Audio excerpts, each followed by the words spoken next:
Nous sommes le jeudi 9 avril 2020, chers internautes, bienvenue sur la revue des titres de ce jour.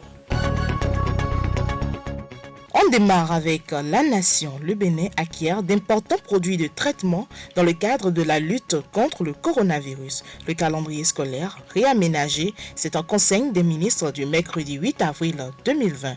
L'Association des sociétés d'assurance du Bénin offre 50 millions de francs CFA pour la lutte contre le Covid-19. Et toujours en soutien à la lutte contre le Covid-19, le plan international Bénin donne 40 millions de francs CFA. Passons à présent au quotidien Le Béninois libéré à Plaroué. Malgré l'intervention personnelle du chef de l'État pour régler la crise, l'UP a repris ses renarderies. Le préfet Mengbedji suspend un redéploiement du personnel du maire. Sensible à la dictature dont les cadres UP est nommé, soumettent les militants BR de la mairie d'Aplaroué dans le cadre de l'application d'une décision de la Cour suprême, le président Talon a dû s'investir personnellement pour mettre fin au bordel. Un maire a été élu par consensus en la personne de Madame Oussena Adamou. Mais comme les vilaines habitudes ont la peau dure, en l'occurrence les renarderies, l'homme suffisamment fort dans la zone pour aller contre l'esprit de chef de l'État a conseillé et soutenu le préfet Mengbedji à pousser d'autres ergots. La suite, c'est à lire dans le quotidien. 4 ans de gestion du Bénin par Patrice Talon. Son éminence Dagbe appelle à un second mandat. L'éminence Agoua, dans la même dynamique étonnateur, fait le bilan complet des réalisations de son ministère. Grosse fortune pour le BR à Boycon. Gansé décroche 3 conseillers et scelle la victoire de son parti. Angela Kweja appelle au calme et à la sérénité dans le cadre de la sensibilisation contre le Covid-19. Mahamadou Issifou adulte Talon, c'est dans le cadre de la gestion de la lutte contre la propagation du Covid-19. Bénin intelligent à présent. Nobles ambitions pour le potentiel minier béninois, c'est dans le cadre des infrastructures vers l'implantation des unités de transformation. 3 renforts pour le BR à Boycon, fruit du dynamisme de Gansé.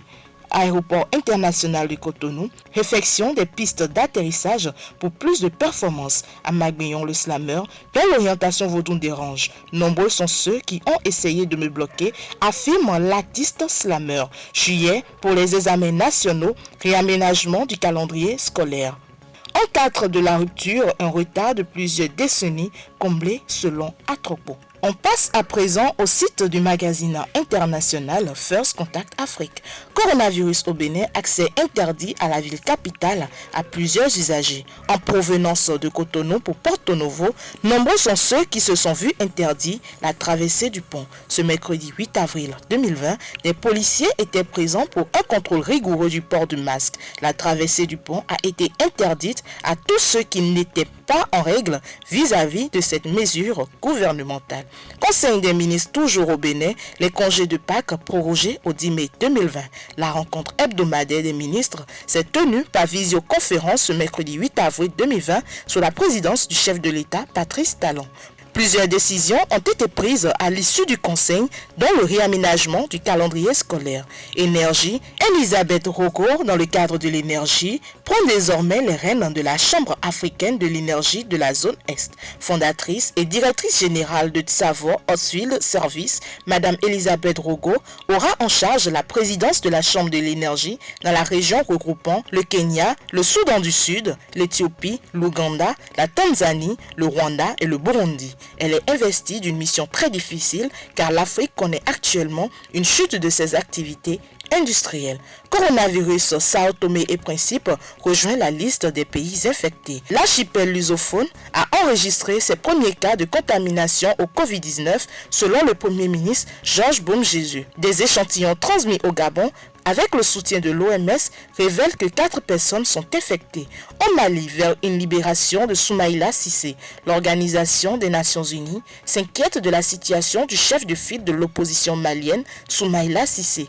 Elle l'a fait savoir ce mardi 7 avril 2020. Merci de nous avoir suivis. Avec First Contact Afrique, c'est l'Afrique qui gagne. Avec First Contact Afrique, c'est l'actualité autrement.